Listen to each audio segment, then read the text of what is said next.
ma asaba min musibatin. Tidak pernah ditetapkan satu kejadian. Awas, hati-hati. Di bumi, fil ardi, wala fi anfusikum, atau menimpa dirimu, illa fi kitabin min qabli an nabraha, kecuali semua itu telah tertuliskan di dalam kitab sebelum semuanya nampak dalam kehidupan. Ayat ini ingin memberikan gambaran bahwa semua kejadian-kejadian yang terjadi di muka bumi ini, termasuk dalam terkait aktivitas kita, termasuk dalam pencarian jodoh kita, semuanya telah tertuliskan, diatur oleh Allah Subhanahu wa taala. Singkatnya, semua ada dalam aturan Allah. Allah telah mengatur si fulan hidup sekian sekian sekian, meninggal sekian sekian sekian, rizkinya sekian, jodohnya akan mendapatkan sekian sekian sekian. Sebagian tidak bisa diikhtiarkan seperti ajal, ajal nggak ada ikhtiarnya. Di Anda tidak bisa ikhtiar untuk bisa menunda atau mempercepat ajal, langsung nggak bisa diintervensi. Sebagian ada yang harus diikhtiarkan, hukumnya sudah ada, cuman kita tidak tahu bagaimana dengan takdir yang telah Allah tetapkan. Maka untuk mendapatinya, maka ikhtiar kita untuk meraihnya. Maka ada sesuatu yang ditempuhnya dengan cara ikhtiar. Tayyib. Di antaranya ini jodoh. Allah telah tetapkan jodoh kita, diatur oleh Allah. Ini yang terbaik untuk kehidupan kamu. Tapi Allah merahasiakan kepada kita siapa jodoh yang dimaksudkan. Maka kita berikhtiar, yang dengan ikhtiar itu ada pahala didapatkan. Saya ulang, ada pahala didapatkan, ada kenikmatan dalam mencarinya. Bayangkan kalau kemudian nikah aja tiba-tiba tanpa ada pencarian.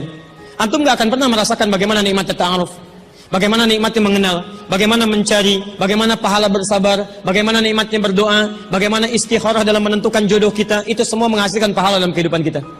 Maka yang pertama, lihat ketentuan Allah yang pertama, apapun ikhtiar yang telah Anda tempuh, maka semua ikhtiar ini tetap tidak akan keluar dari aturan Allah Subhanahu wa taala. Jadi kalau antum tadi sudah menunggu selama 4 tahun tanpa komunikasi, Masya Allah, sudah siap melamar, tiba-tiba Masya Allah dibalap oleh orang lain, kalah. Fokus. Maka bagaimana cara memahaminya? Perhatikan, ikhtiar yang Allah tetapkan dalam aturan yang dibuat tadi, boleh jadi tidak harus selalu menyampaikan kita pada tujuan yang kita inginkan. Karena aturan Allah itu ketika ditetapkan akan bersanding dengan maslahat bagi kehidupan kita yang menjalaninya. Ingat ini ya, ingat. Aturan Allah ketika menetapkan, fulan rezeki kamu sekian, fulan fisik kamu begini, fulan jodoh kamu si fulan, si fulanah. Ketika Anda menempuhnya dengan ikhtiar, tidak harus kemudian Anda meraihnya sesuai dengan keinginan Anda. Contoh, maaf, Anda ingin misalnya sekolahnya ke ITB, Anda ikhtiar, juara satu. Begitu tes di ITB tidak lulus, lulusnya ke IAIN. Misal, harap-harap ke ITB, masuknya ke IAIN. Harap-harap ke ITB, masuknya ke UNPAD. Ketika Allah kemudian menakdirkan Anda, misal keinginan Anda ke UNPAD, keinginan Anda ke ITB, tapi kemudian tiba-tiba beloknya ke UNPAD, bagaimana memahaminya? Perhatikan, kadang jalan kehidupan yang telah Allah tetapkan bukan harus menentukan hasil sesuai dengan yang Anda inginkan, tapi Allah menetapkan sesuai dengan apa yang Anda butuhkan. Anda ingin ke ITB, tapi apa yang Anda dapatkan di ITB bukan maslahat buat kebutuhan Anda. Maka dibelokkan oleh Allah ke UNPAD supaya Anda mendapatkan apa yang Anda butuhkan dalam kehidupan Anda. Karena Allah mengabulkan apa yang Anda butuhkan, bukan apa yang Anda inginkan. Saya ulang, Allah mengabulkan hanya apa yang Anda butuhkan, bukan apa yang Anda inginkan. Ada 3 jenis cara pengabulannya. 1, jika kebutuhan Anda sesuai dengan maslahat kehidupan Anda meminta. Maka jika keinginan Anda dalam permintaan sesuai dengan kebutuhan Anda, maka segera dikabulkan. 2, ada yang ketika Anda memohon, Anda belum sanggup untuk mendapatinya. Nanti ketika Anda mulai sanggup, disitulah kemudian Allah berikan. Antum punya anak 5 tahun, antum kaya, punya banyak uang, kemudian anak itu minta dibelikan motor. Dibelikan nggak? Uangnya ada, motornya siap dibeli. Anak baru 5 tahun, minta dibelikan motor, dibelikan nggak? Tayyib, kenapa? Karena dia belum sanggup menggunakannya. Tapi Anda sampaikan, nah, papa punya uang, papa siapkan ya, nanti ketika sanggup baru saya berikan. Demikian ketika Anda meminta kepada Allah Subhanahu wa taala dan memohon. Maaf, Anda mohon, belum dikabulkan juga. Boleh jadi bukan Allah belum mengabulkan, tapi Anda belum siap untuk menerimanya. Contoh, Nabi Muhammad SAW berdoa kepada Allah supaya kiblat dipindahkan dari Masjid Al-Aqsa ke Masjidil Haram. Kapan berdoanya? Sejak di Mekah. Kapan dikabulkan? Saat ke Madinah. Kurang lebih 3 tahun baru dikabulkan. Quran surah kedua Al-Baqarah ayat 144, paling kiri sebelah bawah. Qad nara taqalluba wajhika fis sama' falanuwalliyannaka qiblatan taradaha fawalli wajhaka syatral masjidil haram. Muhammad, kami perhatikan engkau senantiasa menengadahkan wajahmu ke langit memohon, meminta.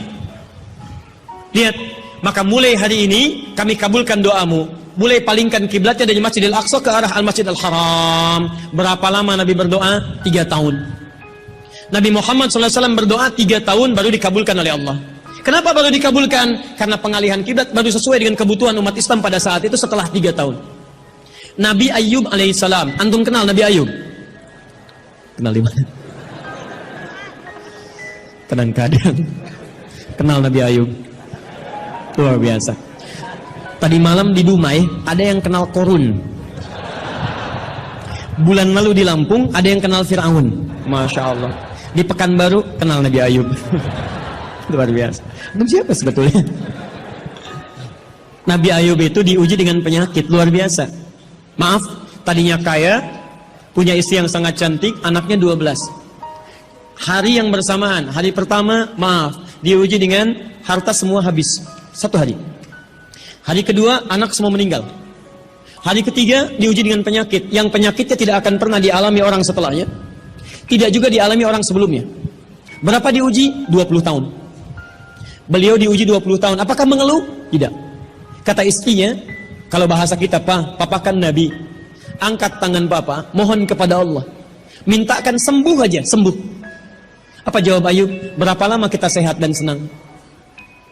Kata istrinya, Masya Allah, 20 tahun. Berapa lama kita diuji begini? 7 tahun. Kata Ayub, nanti saja. Kalau usia ujian sakit sama dengan ujian sehat, sama-sama 20 tahun, baru saya memohon kepada Allah Subhanahu wa Ta'ala. Anda bisa bayangkan Nabi Ayub, Nabi, Rasul, dekat dengan Allah, jaminannya surga, surga tingkat tinggi, diberikan ujian 20 tahun, beliau bersabar dan tetap ibadah.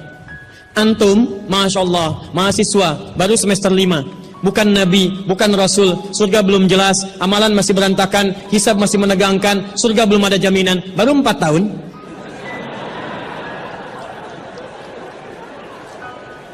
Itu yang terbaik buat antum. Yang terbaik. Jadi bukan berarti ketika Anda tidak mendapatkan dia, dunia hilang untuk Anda. Tidak. Banyak boleh jadi itu hanya titian ajaran dari Allah supaya Anda merasakan bagaimana nikmatnya ta'aruf. Supaya Anda belajar bagaimana mencari yang lebih baik lagi. Lihat kalimatnya, Quran surah ke-24 ayat 26. At-tayyibatu lit-tayyibin wat-tayyibuna lit-tayyibat al-khabithatu lil-khabithin sebelumnya wal khabithuna lil-khabithat. Yang baik akan ketemu yang baik lagi. Yang kurang baik bertemu dengan yang kurang baik lagi. Menurut Anda, dia yang terbaik untuk Anda. Menurut Allah, dia bukan yang terbaik untuk Anda. Yang untuk Anda, ada yang lebih baik lagi. Anda mau menghafal Quran, Anda mau menghafal hadis, maka Allah akan kirimkan kepada Anda yang bisa menjaga Quran dan hadis Anda. Kalau dengan 4 tahun belum bisa menjadikan Anda mendapatkan yang terbaik, tunggu. Karena yang terbaik itu lebih daripada yang mulia akan mendapatkan masa yang cukup panjang. Al-Bukhari menulis hadis 16 tahun, kitabnya abadi. Orang menulis kitab 16 hari belum tentu abadi. Jadi ketika Anda diminta menunggu dalam masa yang cukup lama, sebetulnya bukan masanya yang ditunggu, tapi di balik penungguan itu bukankah di situ ada pahala? Tadi Anda katakan Anda rajin berdoa, bukankah di doa itu ada pahalanya? Anda rajin tahajud, Anda bersabar, Anda bermohon, Anda istighfar. Jadi yang diinginkan oleh Allah dalam penantian 4 tahun itu bukan Anda menikah dengan calon Anda sekarang, tapi Anda mendapatkan pahala yang berlimpah. Dan dengan pahala itu Anda siapkan Quran Anda, hadis Anda untuk membimbing pasangan Anda berikutnya. Paham sampai sini? Baik, alhamdulillah. Jadi nggak usah kecewa ya, nggak usah kecewa. Baik, yang kedua, lihat kaidahnya supaya kita bisa sabar, ya, supaya bisa sabar. 2, Quran surah kedua ayat 286. La yukallifullahu nafsan illa. Tidak mungkin Allah menguji seorang hamba kecuali dia sanggup untuk mengatasinya. Tidak mungkin Allah menguji seorang hamba kecuali dia sanggup untuk mengatasinya. Tolong baca kalimatnya dengan baik ya. Kalau Anda sedang punya masalah, seberat apapun itu, yakinkan kata Al-Quran, tidak mungkin masalah ini diujikan kepada Anda kecuali Anda sanggup. Jadi kalau Anda tidak sanggup, mustahil ujian ini titipan pada Anda. Jadi kalau Anda sekarang misal sedang punya ujian seberat apapun, itu tandanya cuman Anda yang sanggup, yang lain tidak sanggup. Makanya tidak diujikan kepada pemuda lain, cuman Anda, karena Anda yang sanggup menanggung bebannya. Orang lain mungkin sudah naik ke atas atap tuh, loncat, tidak. Anda tidak. Karena cuman Anda yang mampu, bukan orang lain.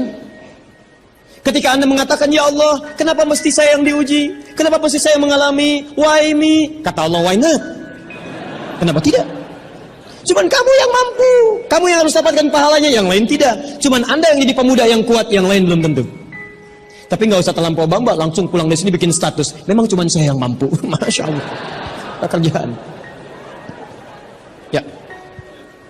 Yang ketiga, tetap ikhtiar. Quran surah 49 ayat ke-13. Jadi jangan sampai, maaf, ya, peluang Anda tidak mendapatkan yang tadi Anda telah harapkan, menjadikan Anda putus dalam berikhtiar. Cari, masih banyak perempuan semuka bumi. Masa tidak ada yang cocok untuk Anda? Lihat, ya ayuhan nasu inna khalaqnakum min dzakarin wa untha wa ja'alnakum syu'uban wa qabail lita'arafu. Hei manusia, kami ciptakan kau laki-laki, ada perempuan jodohmu. Dan kami pisahkan berbeda-beda daerah. Ya, lihat syu'ub, beda daerah, RT, RW, lurah, kecamatan, kabupaten sampai sedunia. Kalau nggak ketemu di satu RT, cari satu RW ya. Yang nanya tadi. Kalau tidak ada satu RW, cari satu kampung. Masa nggak ada yang ketemu? Boleh menikah dengan perempuan sekampung? Tidak. Masa sekampung mau dinikahi? Tidak. Batas paling maksimal 4. Sekampung tidak pilih satu dari sekampung. Sekampung mau dinikahi, Masya Allah. Silahkan cari, ya. Anda tadi masih kuliah, kan? Silahkan cari. Barangkali ketemu di kampus, ya. Boleh menikah dengan seorang anak yang sedang kuliah? Tidak sedang kuliah, masa dinikahi? Pulang dulu dari situ, ya. Pulang dari kampus, baik-baik di rumah, baru nikah. Ini di kampus mau dinikahi. Ya. Cari, silakan. Nggak ketemu misalnya, mohon maaf, ya, satu kecamatan, kabupaten. Gak ketemu, beda provinsi. Anda orang Riau, mungkin jodoh Anda ada di Jawa. Cari, ta'aruf. Gak ada di Jawa, ada di Sumatera. Gak ada Sumatera, ada di Papua. Luas. Indonesia terbentang 5.200.000 kilometer persegi luasnya. Kata Ahmad Mansur Surya Negara, pakar sejarah, dalam bukunya Api Sejarah, halaman ke-19, paragraf yang kedua, baris 1 sampai 3, paling kanan sebelah atas. Luas Indonesia itu daratnya 2 juta kilometer persegi, lautnya 3.200.000 kilometer persegi. Daratan dan lautan, Masya Allah, 5.200.000 kilometer persegi. Masa nggak ketemu? Pulaunya 13.677 pulau. Itu belum termasuk Pulau Gadung dan Pulau Gebang. Ada semua. Nggak ada di Asia Tenggara, nggak ada Asia Tenggara di Asia, nggak ada Asia Amerika, nggak ada Amerika di Eropa, nggak ada Eropa di Afrika. Masa nggak ada yang cocok? Kalau tidak ada, mungkin antum ahli surga. Karena itu pun jodoh antum pun bidadari surga. Masya Allah. Tapi sebelum ke surga, baiknya menikah dulu di dunia ya.